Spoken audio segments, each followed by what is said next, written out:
Eh bien, c'est simple. On regarde les pixels blancs qui possèdent un voisin noir à gauche ou à droite, par exemple, ou les pixels noirs possédant un voisin blanc à gauche ou à droite. Donc, on commence par faire le long d'une direction. Hein. Donc là, on regarde un différentiel finalement sur l'horizontale. D'accord? Donc là, par exemple, ce qu'on peut faire, c'est regarder le voisin de gauche. Parce qu'il est évident que si je me focalise sur les pixels blancs ou noirs, regarder toujours un voisin, ça va marcher. Donc en fait, je cherche à construire une image. Vous allez voir, hein, c'est très simple. Hein, c'est vraiment extrêmement simple. On veut construire une image telle que l'intensité d'un pixel de cette image de sortie est la différence entre l'intensité du pixel courant et l'intensité du pixel à gauche. Donc, qu'est-ce qu'on fait? On ignore les bords de l'image. Hein. Donc, on produit, si vous préférez, une image avec un pixel de moins en largeur. On sait que les bords de l'image n'ont pas d'intérêt, puisque on peut facilement rajouter un bord à l'image artificiellement. Donc, ça, c'est pas très grave. Et lorsqu'on fait ceci, on obtient quelque chose comme ça. Donc, vous voyez, ça ne casse pas trois pattes à un canard. On obtient quelque chose de très simple. Donc, on a bien l'image qui est construite sur un différentiel horizontal. Alors, on peut faire la même chose sur les contours verticaux. Hein. Là, c'est inversé, horizontaux et verticaux. Et là, on peut faire les mêmes choses sur les contours verticaux. Enfin, ça dépend comment vous regardez la chose, soit par différentiel, soit par la forme du contour. Là, la forme des contours est verticale. Donc, soit vous regardez les pixels de gauche et vous obtenez les contours verticaux, soit les pixels, par exemple, en haut ou en bas, pour obtenir les contours horizontaux. Donc là, on regarde la valeur du pixel du dessous. Hein, et donc, on peut se construire un détecteur naïf qui est basé sur un vecteur qui est composé des deux valeurs qu'on a calculées avant. Et on peut faire, voilà, on peut calculer aussi la norme de ce vecteur, d'accord? Hein, ça, on peut dire que c'est un vecteur, on calcule la norme et on peut afficher le pixel dans l'image de sortie, puisque notre objectif, c'est de voir le contour pour former l'image voilà, composite à partir des deux valeurs. Alors, évidemment, maintenant, on peut se poser une question. Comment on fait avec une vraie image?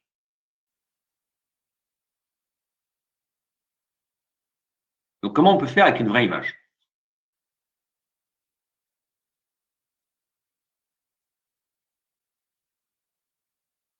Donc, si j'utilise un détecteur naïf,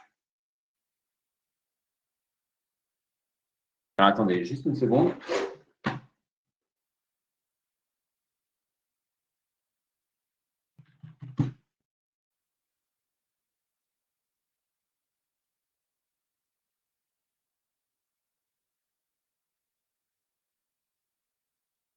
Voilà, donc la vraie, l'image de contour que je vais obtenir, ça ressemble à quelque chose comme ça. Hein. D'accord? Donc, en gros, ce qu'on veut obtenir, c'est quelque chose comme ça. Vous pouvez ignorer les images du dessus. Ce qu'on veut obtenir, c'est quelque chose comme ça. Donc, regardons le problème. Essayons de poser un peu le problème. Donc, une image, c'est une fonction de luminance. Une image noir et blanc. Hein. On prendra essentiellement des images noir et blanc. C'est capital pour vous de regarder avec des images noir et blanc d'abord. Enfin, des images noir et blanc. Des images en niveau de gris. C'est beaucoup plus simple qu'avec des images couleurs parce que couleur, vous vous demandez parfois comment ça fonctionne à travers rouge, vert, bleu. Le mieux, c'est de partir sur des niveaux de gris. Donc, les contours, c'est des variations de la luminance. Hein. On peut poser le problème comme ça. On sait très bien qu'il y a des fois, ce n'est pas exactement ça, mais on peut essayer de poser le problème comme ça. Et donc, détecter un contour, c'est détecter une variation de luminance. Hein, quand il y a un changement de variation qui est brusque, on peut dire qu'il y a un contour. Alors, en gros, il y a trois types de papiers. Hein. Dans les papiers de base, les algorithmes de base, il y a trois types d'approches. Il y a la variation de la luminance, hein, où un contour, en fait, c'est quand la variation quand la variation est très importante d'un pixel à un autre, on peut dire qu'il y a un contour. Je vous rappelle qu'une image, c'est une fonction de luminance. C'est une fonction discrète de luminance. Ça peut être une fonction continue de luminance, si vous voulez. Vous pourriez très bien, si je fais l'analogie avec ce que vous avez fait en fondement de l'informatique graphique, une image, hein, je vais revenir à la diapo précédente, cette image-là, c'est une suite de hauteurs, hein, c'est une suite de hauteurs d'intensité, hein, c'est comme une espèce de terrain, hein, en fait, avec des valeurs discrètes. Et par exemple, vous, alors je vais rapidement fermer cette parenthèse, mais vous pourriez très bien reconstituer, par exemple, une surface de Bézier avec ce terrain. Et si vous reconstituiez une surface de Bézier, vous auriez une image sous forme de fonction continue. On est d'accord? Hein? Donc, on peut dire que c'est une fonction qui donne une intensité, discrète ou continue, peu importe. Donc, on peut voir l'image comme une fonction de l'intensité sur un espèce de tapis, comme ça. Et donc, un contour, c'est une variation brusque. On peut aussi prendre la dérivée. On peut prendre la dérivée de ce tapis. Vous êtes d'accord, hein, puisque j'ai parlé d'un tapis d'intensité continue avec une surface de Bézier, je l'ai fait exprès, puisque certains d'entre vous ont du mal à voir en fait en quoi la méthode discrète et la méthode continue c'est la même, mais vous pourriez très bien prendre la dérivée. Alors la dérivée, intuitivement, c'est quoi? La dérivée avec une surface de Bézier, vous pouvez la calculer analytiquement. La dérivée, hein, c'est facile à calculer la dérivée. Hein, vous dérivez les polynômes de Bernstein avec Bézier. Et sinon, avec des valeurs discrètes, vous pouvez calculer la dérivée en l'approximant juste avec la valeur des pixels.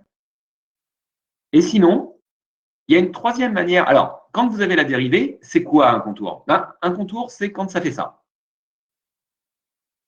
Un contour, c'est d'un coup, vous changez, d'un coup, comment dire, la dérivée, la valeur de la dérivée descend. Et sinon, la dérivée seconde, si vous faites la dérivée seconde de votre, par exemple, de votre courbe de Bézier, hein, de votre surface de Bézier, ou vous la faites de manière discrète, bien sûr, ça marche aussi. Vous n'avez pas beaucoup de valeur, mais ça marche quand même. Eh bien, c'est quand il y a un changement de signe. D'accord? Quand il y a un changement de signe, en fait, là, c'est la même situation, là, ici, là. Que là, la dérivée, au début, là, regardez bien là, la dérivée, là, elle est nulle, parce que le changement est zéro. Ensuite, bon, là, c'est un peu simplifié, mais hop, tout d'un coup, ça s'accélère. C'est constant, là. Ici, là, l'augmentation est constante. Ici, c'est légèrement différent. On va dire que on va dire ça part de manière exponentielle, là. Vous voyez, ça part de manière exponentielle. Et d'un coup, alors là, c'est progressif, hein, c'est doux. Mais là, en fait, ça s'écraserait, là. Vous voyez, là, ça s'écraserait là-haut pour ne plus varier. Vous voyez, là, ça ne varierait plus. Et si vous prenez encore la dérivée de la dérivée, vous obtenez la dérivée seconde, et forcément, ça fait un changement de signe. Donc, le passage par zéro, ça ferait un contour. Donc, la dérivée première, si vous aviez votre image sous forme de surface de Bézier géante, vous prendriez la forme analytique de la surface de Bézier et vous calculeriez les dérivées avec des limites. D'accord? Exactement comme au lycée. Sauf que vous le feriez sur des courbes de Bézier, des courbes et des surfaces de Bézier, plutôt que sur une courbe plus simple qu'on voit au lycée, dans le plan. Ici, vous allez regarder simplement des différentiels de valeur des intensités. C'est aussi simple que ça. Et tant mieux d'ailleurs. Comme ça, on n'a pas besoin de se faire suer à avoir des représentations analytiques. Les maths, ça va bien 2 minutes, mais bon, quand on peut les éviter, c'est pas mal.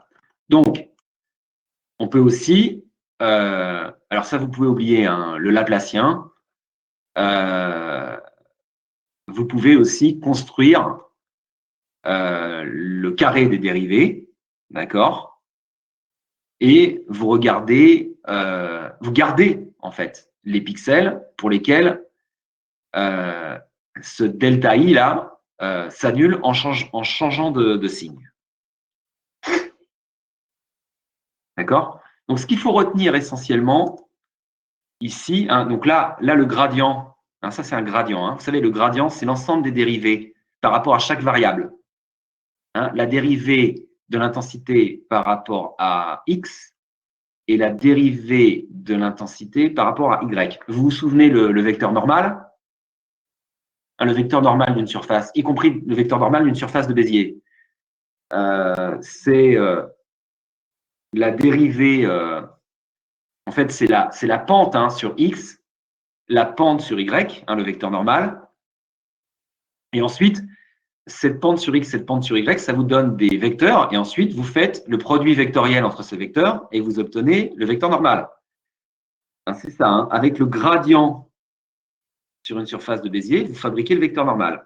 Ici, vous regardez juste la dérivée de l'intensité par rapport à x, ou la dérivée de l'intensité par rapport à y, et vous faites un gradient avec tout ça. Et voilà, vous pouvez prendre la norme de ce gradient. Hein, ça fait un vecteur, ça. Vous pouvez prendre la norme de ce gradient et vous pouvez aussi fonctionner avec des dérivés au carré.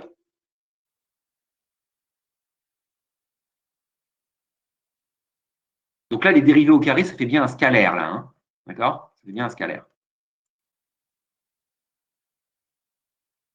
Alors, approche par convolution. Vous allez voir, c'est très simple. Les convolutions, c'est ce que vous connaissez tous.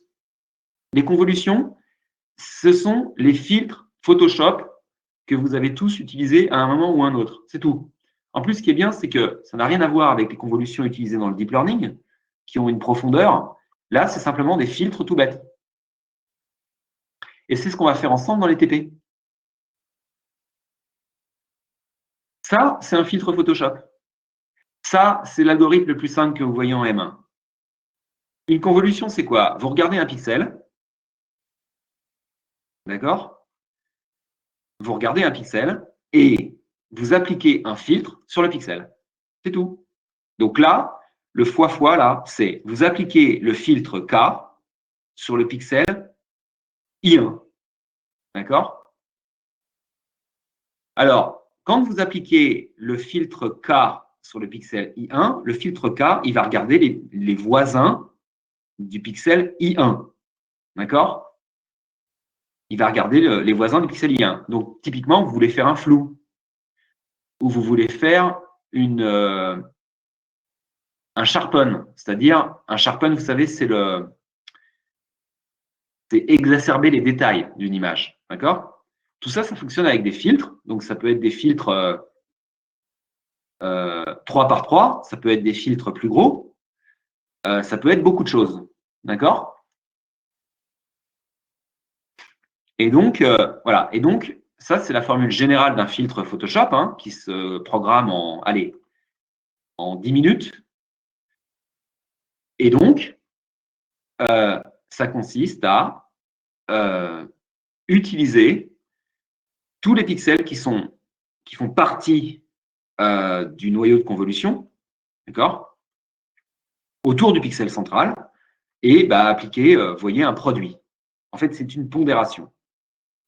Alors, vous allez voir, ça va rentrer dans l'ordre là, quand il va y avoir un exemple.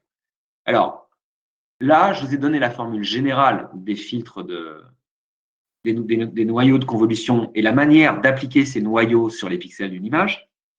Est-ce qu'on peut tout simplement exprimer le détecteur naïf qu'on avait fait là pour les filtres, pour la détection de contours verticaux et horizontaux? Est-ce qu'on peut exprimer ce détecteur très très basique qu'on avait fait avant sous forme d'un filtre hein? Imaginez, vous êtes sous Photoshop, vous allez dans le menu appliquer un filtre arbitraire. C'est à vous de rentrer les valeurs du filtre. Comment on fait le détecteur naïf avec cette petite interface Photoshop? Eh bien, en fait, ça consistait à faire un filtre comme ça, par exemple. Hein, puisque le détecteur naïf, ça consistait à regarder le pixel central et le pixel de gauche. D'accord? Hein, regardez bien. Ça consistait à faire I, X, Y, moins I, X moins 1, Y. Donc, ça correspondait bien à faire ce filtre-là. Alors, vous allez me dire, pourquoi on a pris un filtre 3 par 3? Et d'ailleurs, pourquoi on n'a pas pris un filtre 2 par 2? Alors, 3 par 3, c'est souvent utilisé parce que 3 par 3, c'est un chiffre impair, 3, et donc on a un pixel central. C'est rassurant. Pour beaucoup de gens, c'est rassurant d'avoir un pixel central. Le pixel central, ça veut dire qu'on arrive facilement à plaquer les pixels de l'image sur le pixel central pour voir autour. D'accord? Mais sinon, on aurait très bien pu faire un filtre 2-2-1 ou même 2-1, 1-2, une rangée, deux colonnes, ça suffisait. Mais bon, là, je crois que Photoshop, d'entrée de jeu, il propose un filtre 3-3 et on a ça et on a ceci pour les contours horizontaux. Donc, vous voyez ici, rien de bien méchant. On a implémenté les détecteurs naïfs sous forme d'un filtre qu'on sait programmer, hein, puisque vous voyez là, il n'y a qu'un pas hein, avant de programmer le filtre. Alors, si on avait une fonction continue, comment ça fonctionne? Je vous rappelle que je vous ai dit que vous aviez une image. Alors, vous inquiétez pas, hein, on va pas plonger trop là-dedans. Mais bon, on peut fonctionner avec des images discrètes, bien sûr, des images souvent discrètes. Mais on aurait pu aussi fonctionner avec une image continue. Hein. Alors, vous savez, la fonction, on peut la poser comme ça. Hein. La fonction, c'est la moyenne. La fonction, c'est la moyenne de. La fonction en un point, c'est quoi? C'est la moyenne de la fonction en un point légèrement décalée à droite et légèrement décalée à gauche. On prend la différence de tout ça et on multiplie par 2 fois le décalage. D'accord?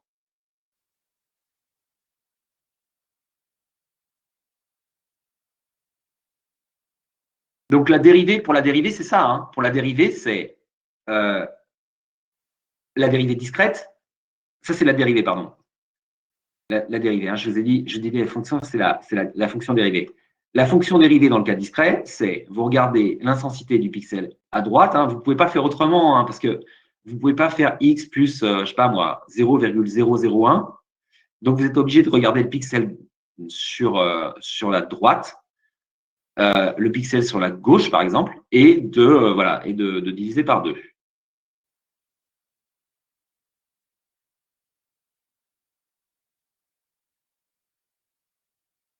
Donc, vous pouvez aussi faire un filtre.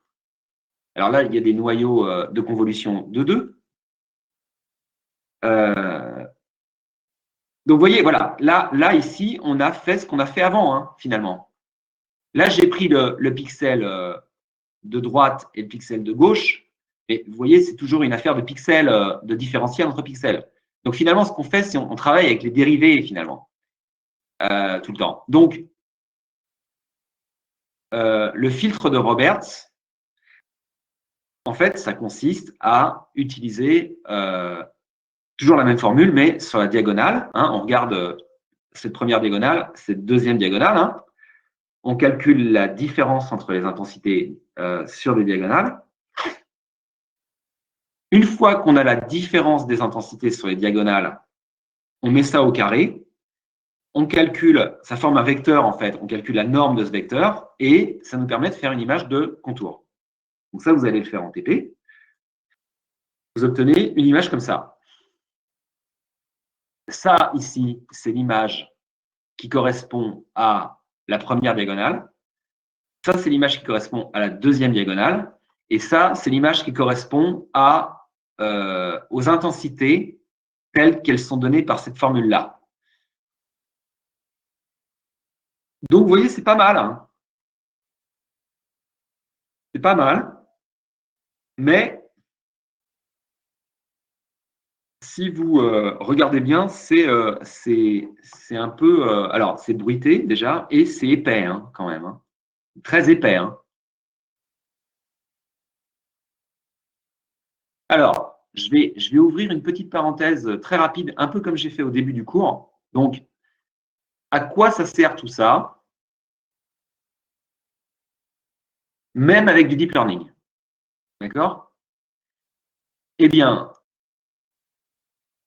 il y a des algorithmes aujourd'hui qui sont très intéressants, qui vous permettent, en fait, de faire de l'apprentissage, non pas sur des images où vous avez manuellement détecté le contour à la main, hein,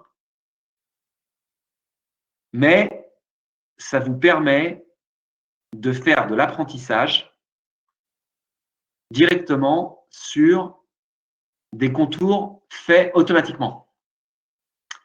Et pourquoi ça marche ça? Parce que vous pourriez vous dire, oui, mais ça ne va pas marcher parce que l'algorithme, il va mal apprendre.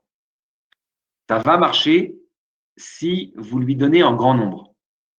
Et de toute façon, je vais vous dire, ça va marcher. Pourquoi ça va marcher? Ça va marcher parce que si vous appreniez ça à un enfant, lui, il arriverait à deviner ce que vous faites. D'accord? Donc, les algorithmes d'intelligence artificielle, eux, ils arrivent à apprendre d'exemples comme ça. D'accord? Ils arrivent aujourd'hui à apprendre d'exemples comme ça et à faire des merveilles. C'est-à-dire que on appelle ça de l'apprentissage non supervisé. Ils arrivent à apprendre avec des algorithmes, des détections automatiques imparfaites. Donc voilà, encore pour renforcer le côté, on est dans un cours image, vous êtes dans une formation image, vous faites de l'image.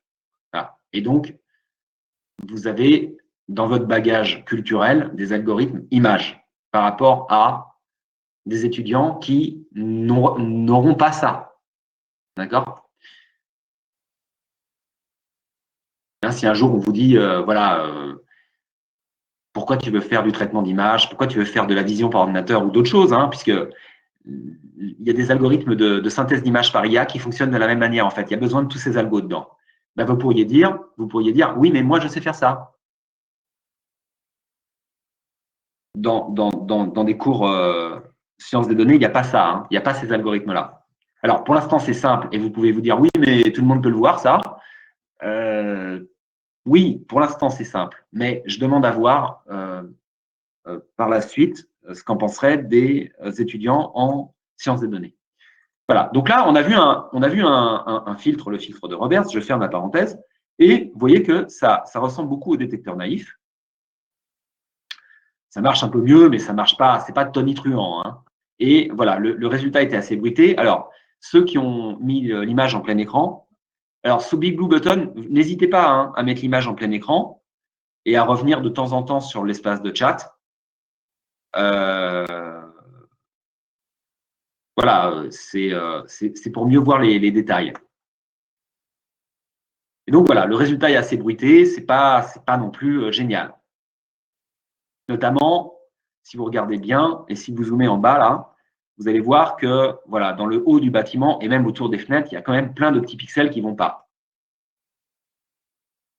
Donc là, voilà, on est satisfait, mais on n'est pas extrêmement satisfait non plus. Donc pourquoi les images de contour sont-elles bruitées? Est-ce qu'on peut essayer de poser le problème mathématiquement pour, on va dire, pour essayer de comprendre un tout petit peu ce qui se passe? En fait, on peut poser le problème mathématiquement comme ça. En fait, une image, c'est… on peut dire que c'est une image parfaite qui a été bruitée. Hein. Souvent, c'est ça, hein, une image. Pourquoi c'est ça? Alors, soit l'image, elle est bruitée, c'est l'image qui est bruitée, puisque le capteur est bruité, soit c'est le bâtiment qui est bruité. Le bâtiment qui est pris ici, qui existe ici dans cette image, d'ailleurs, je vous la donnerai. Hein. Je vous donnerai toutes les images qui sont dans ces supports. L'image qui est ici, voilà. Elle est bruitée parce que je l'ai prise avec un appareil photo qui n'est pas parfait. Hein. Quand vous regardez les pixels du ciel bleu, ces pixels, ils ne sont pas bleus uniformément. Pourtant, le bleu est uniforme dans le ciel, à peu de choses près. Il subit un dégradé. Il subit un dégradé, en fait, vers l'horizon. Mais bon, l'appareil photo a produit des bleus d'intensité variable.